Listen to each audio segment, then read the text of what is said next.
राज्यात महायुतीला स्पष्ट बहुमत मिळाले हे आपणा सर्वांना ठाऊक आहे। काल जो मुख्यमंत्री असलेल्या एकनाथ शिंदे यांनी मुख्यमंत्री पदावरचा दावा सोडलाय, त्यामुळे जे आहे ते भाजपचा मुख्यमंत्री होणार हेही जवळपास निश्चित झाले। मात्र असं असलं तरी नांदेड शहरात भाजप आणि शिंदे गटात मुख्यमंत्री पदावरून मोठी बॅनरबाजी पाहायला मिळते।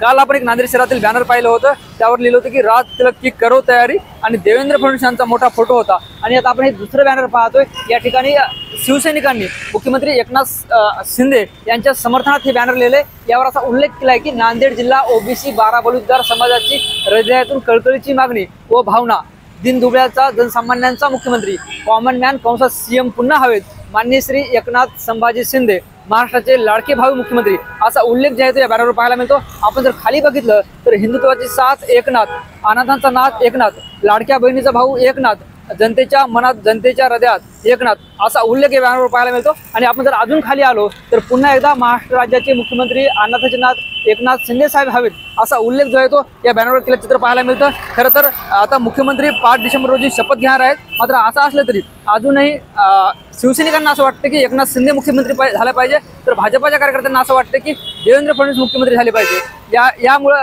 फरक काय पडणार आहे हा प्रश्न जरी असला तरी नांदेडमध्ये राजकीय वातावरण मात्र चांगलं तापलंय। ज्ञानेश्वर लोंढे, TV9 मराठी, नांदेड।